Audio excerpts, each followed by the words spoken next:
ಆಸೆ ಓ ಮನಸೆ ಆ ಮಾಯದ ಪ್ರೀತಿಯ ಛಾಯೆ ವರ್ಣಿಸು.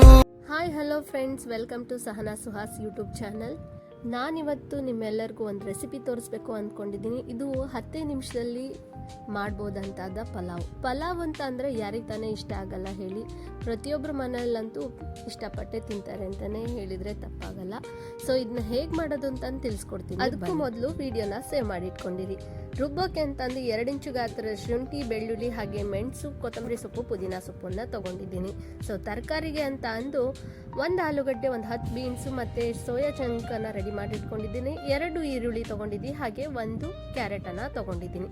ಸೊ ಸ್ಪೈಸಸ್ಗೆ ಅಂತಂದು 1 ಏಲಕ್ಕಿ, ಜಾಯಿಕಾಯಿ, ಜಾಯಿಪತ್ರೆ ಹಾಗೂ 3 ಲವಂಗ ಮತ್ತು ಒಂದು ಸ್ವಲ್ಪ ಚಕ್ಕೆ, 1 ಪಲಾವ್ ಎಲೆ, ಕೊತ್ತಂಬರಿ ಸೊಪ್ಪು ಮತ್ತು ಪುದೀನ ಸೊಪ್ಪನ್ನು ಕಟ್ ಮಾಡಿ ಇಟ್ಕೊಂಡಿದ್ದೀನಿ. ಈಗ ಒಂದು ಜಾರ್ ಪಾತ್ರೆಗೆ ಶುಂಠಿ, ಬೆಳ್ಳುಳ್ಳಿ, ಹಾಗೆ ಕೊತ್ತಂಬರಿ ಸೊಪ್ಪು, ಪುದೀನ ಸೊಪ್ಪು, ಹಸಿಮೆಣಸನ್ನು ಹಾಕ್ಕೊಂಡು ಚೆನ್ನಾಗಿ ಮಿಕ್ಸಿ ಮಾಡ್ಕೊಳ್ಳೋಣ. ಸೊ ಮಿಕ್ಸಿ ಮಾಡ್ಕೊಬೇಕಾದ್ರೆ ಸ್ವಲ್ಪ ನೀರನ್ನು ಹಾಕ್ಕೊಳ್ಳಿ. ತರಿಯಾಗಿದ್ದರೆ ಅಷ್ಟು ಚೆನ್ನಾಗಿ ಅನಿಸಲ್ಲ ಅಂತಂದು ಸ್ವಲ್ಪ ನೀರು ಹಾಕ್ಕೊಂಡಿದ್ದೀನಿ. ಸೊ ಇವಾಗ ಒಂದು ಕುಕ್ಕರ್ ಪಾತ್ರೆನ ಬಿಸಿ ಆಗೋಕ್ಕೆ ಅಂತ ಇಟ್ಕೊಂಡಿದ್ದೀನಿ. ತುಪ್ಪ ಇಲ್ಲ ಅಂತ ಅಂದರೂ ಎಣ್ಣೆ ಬೇಕಾದರೂ ಹಾಕ್ಕೋಬೋದು. ಸೊ ನಮ್ಮನೆಯಲ್ಲೇ ಮಾಡಿರೋಂಥ ರವೆ ಆಗದ ಮರಳಾಗಿರೋಂತಹ ತುಪ್ಪನ ಹಾಕೋತಾ ಇದ್ದೀನಿ. ತುಪ್ಪ ಹಾಕೊಂಡ್ರೆ ಮತ್ತೆ ಇನ್ನೊಂದು ಸ್ವಲ್ಪ ರುಚಿಯಾಗಿರುತ್ತೆ ಅನ್ನೋಕ್ಕೋಸ್ಕರ ನಾನು ಇಲ್ಲಿ ತುಪ್ಪನ ಸೇರಿಸ್ಕೊತಾ ಇದ್ದೀನಿ. ಸೊ ಇವಾಗ ಕುಕ್ಕರ್ ಬಿಸಿ ಆಗಿದೆ. ನಾನು 3 ಸ್ಪೂನಷ್ಟು ತುಪ್ಪನ ಹಾಕೋತಾ ಇದ್ದೀನಿ. ತುಪ್ಪನ ಹಾಕಿದಷ್ಟು ಕೂಡ ರುಚಿ, ಟೇಸ್ಟು ನೆಕ್ಸ್ಟ್ ಲೆವೆಲಲ್ಲೇ ಇರುತ್ತೆ ಅಂತಲೇ ಹೇಳ್ಬೋದು. ಸೊ ಇವಾಗ ತುಪ್ಪ ಎಲ್ಲ ಬಿಸಿಯಾಗಿದೆ. ಈಗ 1 ಪಲಾವ್ ಎಲೆ, ಹಾಗೆ ಜಾಯಿಕಾಯಿ ಪತ್ರೆ ಮತ್ತು 3 ಲವಂಗ, ಏಲಕ್ಕಿ ಮತ್ತು ಚಕ್ಕೆನ ಹಾಕೋತಾ ಇದ್ದೀನಿ. ಯಾಲಕ್ಕಿ ಒಂದು ಬಿಟ್ಟು, ಸೊ ಇದೆಲ್ಲವೂ ಕೂಡ ನಮ್ಮ ಮನೆಯಲ್ಲೇ ಬೆಳೆದಿರೋಂತಹ ಸ್ಪೈಸ್. ಬೆಳಗ್ಗೆ ಟಿಫನ್ಗೆ ಏನು ಮಾಡೋದು ಅಂತ ಅಂದ್ಕೊಂಡ್ರೆ ಈ ಥರ ಒಂದು ಥಟ್ಟಾಗಿ ಒಂದು 10 ನಿಮಿಷದಲ್ಲಿ ಮಾಡೋಂತಹ ಪಲಾವನ್ನು ಮಾಡ್ಕೋಬೋದು. ತುಂಬ ರುಚಿಯಾಗಿರುತ್ತೆ. ಸೊ ಇವಾಗ ಕಟ್ ಮಾಡಿ ಇಟ್ಕೊಂಡಿರೋಂಥ ಪುದೀನ ಮತ್ತು ಕೊತ್ತಂಬರಿ ಸೊಪ್ಪನ್ನು ಸೇರಿಸ್ಕೊತಾ ಇದ್ದೀನಿ. ಮಿಕ್ಸಿನೂ ಮಾಡ್ಕೋಬೋದು, ಜೊತೆಗೆ ಈ ಥರ ಹಾಕ್ಕೊಂಡ್ರೆ ಆ ಗ್ರೀನಿಶ್ ಚೆನ್ನಾಗಿ ಅನಿಸುತ್ತೆ ಅಂತ ಅಂದು. ಸೊ ಅದಾದಮೇಲೆ ಸ್ಲೈಸಾಗಿ ಹೆಚ್ಚಿಟ್ಕೊಂಡಿದ್ದೆ. ನೀವು ಬೇಕಾದರೆ ಚಿಕ್ಕದಾಗಿ ಕೂಡ ಕಟ್ ಮಾಡ್ಕೋಬೋದು. ನನಗೆ ಈ ಥರ ಸ್ಲೈಸಾಗಿ ತಿನ್ನೋದು ಇಷ್ಟ ಆಗುತ್ತೆ ಅನ್ನೋದಕ್ಕೋಸ್ಕರ ಸ್ಲೈಸಾಗಿ ಈ ಥರ ಈರುಳ್ಳಿನ ಚೆನ್ನಾಗಿ ಫ್ರೈ ಮಾಡ್ಕೋಬೇಕು. ಅದು ಒಂದು 2 ನಿಮಿಷದ ಕಾಲ ಲೋ ಫ್ಲೇಮಲ್ಲೇ ಇಟ್ಕೊಂಡು ಚೆನ್ನಾಗಿ ಅದು ಗೋಲ್ಡನ್ ಬ್ರೌನಿಶ್ ಬರುತ್ತಲ್ಲ, ಸೊ ಅಲ್ಲಿವರೆಗೂ ಚೆನ್ನಾಗಿ ಫ್ರೈ ಮಾಡ್ಕೋಬೇಕು. ಆ ಈರುಳ್ಳಿ ತುಪ್ಪದಲ್ಲಿ ಫ್ರೈ ಆಗ್ತಾ ಇದ್ದರೆ ಆ ಪರಿಮಳ ಅನ್ನೋದು ಇಡೀ ಮನೆಗೆ ಸ್ಪ್ರೆಡ್ ಆಗುತ್ತಲ್ಲ, ವಾವ್ ಸಖತ್ತಾಗಿರುತ್ತೆ ಈ ಥರ ತುಪ್ಪದಲ್ಲೇ ಚೆನ್ನಾಗಿ ಫ್ರೈ ಮಾಡಿಕೊಂಡ್ರೆ. ಸೊ ಅದಾದಮೇಲೆ ನಾನಿಲ್ಲಿ ಕಲ್ಲುಪ್ಪನ್ನು ಸೇರಿಸ್ಕೊತಾ ಇದ್ದೀನಿ. ನಿಮ್ಮ ಹತ್ರ ಕಲ್ಲುಪ್ಪಿಲ್ಲ ಅಂದರೂ ಸಣ್ಣ ಉಪ್ಪನ್ನು ಸೇರಿಸ್ಕೋಬೋದು. ಬೆಟರ್ ಅಂತ ಅಂದರೆ ಕಲ್ಲುಪ್ಪನ್ನೇ ಬಳಸಿ ನೀವು. ಸೊ ನೋಡ್ತಿರ್ಬೋದು ಈ ಥರ ಬ್ರೌನಿಷ್ ಕಲರಿಗೆ ಬಂದಿದೆ ಈಗ.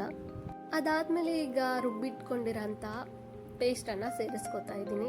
ಸೇರಿಸ್ಬೇಕಾದ್ರೆ ಲೋ ಫ್ಲೇಮಲ್ಲೇ ಇಟ್ಕೊಂಡು ಇದನ್ನ ಫ್ರೈ ಮಾಡ್ಕೊಳ್ಳಿ. ಯಾಕಂದರೆ ಅದು ಸೀದ್ ಹೋಗೋ ಚಾನ್ಸಸ್ ಕೂಡ ಇರುತ್ತೆ. ಇದನ್ನು ಚೆನ್ನಾಗಿ, ಇದನ್ನು ಕೂಡ ಅಷ್ಟೇ 1-2 ನಿಮಿಷ ಈ ಥರ ಚೆನ್ನಾಗಿ ಲೋ ಫ್ಲೇಮಲ್ಲೇ ಆ ತುಪ್ಪದಲ್ಲೇ ಫ್ರೈ ಮಾಡ್ಕೋಬೇಕಾಗತ್ತೆ. ಸೊ ನೋಡ್ತಿರ್ಬೋದು ಈಗ ತುಪ್ಪ ಎಲ್ಲ ಬಿಟ್ಕೊಂಡಿದೆ, ಕಾಣಿಸ್ತಾ ಇದೆ ಅಲ್ವಾ? ಈ ಥರ ಬಿಟ್ಕೋಬೇಕು, ಇಲ್ಲಾಂದರೆ ಹಸಿ ವಾಸನೆನೂ ಹಾಗೆ ಇರುತ್ತೆ. ಸೊ ಅದಕ್ಕೋಸ್ಕರ ಚೆನ್ನಾಗಿ ಈ ಥರ ಲೋ ಫ್ಲೇಮಲ್ಲೇ ಇಟ್ಕೊಂಡು ಫ್ರೈ ಮಾಡ್ಕೋಬೇಕಾಗತ್ತೆ. ಮತ್ತು ನಿಮಗೆ ಪಲಾವ್ ಮಾಡೋಕ್ಕೆ ಟೈಮ್ ಸಿಕ್ಕಿಲ್ಲ ಅನ್ನೋರು ನಿನ್ನೆ ನೈಟೇ ನೀವು ಹೆಚ್ಚಿಟ್ಕೋಬೋದು ತರಕಾರಿ ಎಲ್ಲನ. ಸೊ ನಾನು ಹಾಗಲ್ಲ, ಇದು ಫ್ರೆಶ್ ಆಗಿ ನಾನು ಮಾಡ್ತಾಯಿದ್ದೀನಿ, ಯಾಕಂದರೆ ನನ್ನ ಹತ್ರ ಟೈಮ್ ಇತ್ತು. ಸೊ ಹೆಚ್ಚಿಟ್ಕೊಂಡಿರೋಂಥ ಎಲ್ಲ ತರಕಾರಿನೂ ಸೇರಿಸ್ಕೊತಾ ಇದ್ದೀನಿ. ಸೊ ನೀವೇನಾದರೂ 1 ಲೋಟದಷ್ಟು ನಾನು ಅಕ್ಕಿನ ತೊಗೊಂಡಿದ್ದೀನಿ. ಸೊ ಅದನ್ನು ಚೆನ್ನಾಗಿ ತೊಳ್ಕೊಂಡಿದ್ದೀನಿ. ಸೊ ಈಗ ಜಾರಿಗೆ 1.5 ಲೋಟದಷ್ಟು ನಾನೀಗ ನೀರನ್ನು ಹಾಕ್ಕೊಂಡಿದ್ದೀನಿ ಅದೇ ಜಾರಿಗೆ. ಯಾಕಂತಂದರೆ ಮಸಾಲ ಎಲ್ಲ ಇತ್ತಲ್ಲ, ಸೊ ಅದಕ್ಕೋಸ್ಕರ ಅದೇ ಜಾರಿಗೆ ಹಾಕ್ಕೊಂಡು ನಾನು ನೀರನ್ನು ಸೇರಿಸ್ಕೊತಾ ಇದ್ದೀನಿ. ಈಗ ಒಬ್ಬೊಬ್ರು ಏನು ಮಾಡ್ತಾರೆ ಅಂದರೆ ಡೈರೆಕ್ಟ್ ಹಾಕಿ ಲಿಡ್ ಕ್ಲೋಸ್ ಮಾಡ್ತಾರೆ. ಸೊ ಆ ಥರ ಮಾಡಬೇಡಿ. ಆ ಥರ ಮಾಡೋದಕ್ಕಿಂತ ಈ ಥರ ಒಂದು ಚೆನ್ನಾಗಿ ಅದು ಒಂದು ಕುದಿ ಬಂದ ಮೇಲೆ ಆದಮೇಲೆ ನೀವು ಲಿಡ್ ಕ್ಲೋಸ್ ಮಾಡ್ಬೋದು. ತುಂಬ ಚೆನ್ನಾಗಿ ಅನಿಸುತ್ತೆ. 1-2 ವಿಷಿಲ್ ಸಾಕು ಇದಕ್ಕೆ.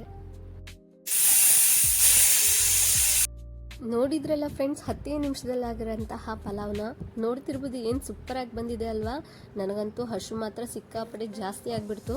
ಸೊ ಈ ಥರ ಒಂದು ರೆಸಿಪಿನ ನೀವು ನಿಮ್ಮ ಮನೇಲಿ ಟ್ರೈ ಮಾಡಿ ನೋಡಿ. ಖಂಡಿತವಾಗಿಯೂ ಮಕ್ಕಳು ಮಿಸ್ ಮಾಡೋದಿಲ್ಲ. ಒಂದು 10 ನಿಮಿಷದಲ್ಲಿ ಲಂಚ್ ಬಾಕ್ಸಿಗೆ ರೆಡಿಯಾಗಿರೋಂಥ ರೆಸಿಪಿ ಇದು.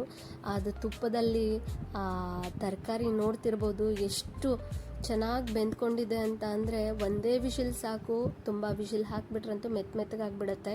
ಸೊ ಆ ಕ್ರಂಚಿನೆಸ್ಸು ಆ ಥರ ಇರೋದ್ರಿಂದ ಪಲಾವಿಗೆ ನೆಕ್ಸ್ಟ್ ಲೆವೆಲ್ ಅಂತಲೇ ಹೇಳ್ಬೋದು. ಸೊ ನೋಡಿದ್ರಲ್ಲ ಫ್ರೆಂಡ್ಸ್, ನೀವು ನಿಮ್ಮ ಮನೇಲಿ ಈ ಥರ ಒಂದು ಪಲಾವನ್ನ ಟ್ರೈ ಮಾಡಿ ನೋಡಿ. ಖಂಡಿತವಾಗ್ಲೂ ಮನೇಲಿ ಪ್ರತಿಯೊಬ್ಬರು ತಿಂತಾರೆ. ಐ ಹೋಪ್ ಈ ವಿಡಿಯೋ ನಿಮಗೆಲ್ಲರಿಗೂ ಇಷ್ಟ ಆಗಿರುತ್ತೆ ಅಂದ್ಕೊಳ್ತೀನಿ. ಇಷ್ಟ ಆದರೆ ಒಂದು ಲೈಕು ಶೇರು ಮಾಡಿ, ಕಮೆಂಟ್ ಮಾಡಿ, ಹಾಗೆ ನನ್ನ ಚಾನಲ್ನ ಸಬ್ಸ್ಕ್ರೈಬ್ ಮಾಡಿಕೊಂಡು ನೋಡಿ. Thank you.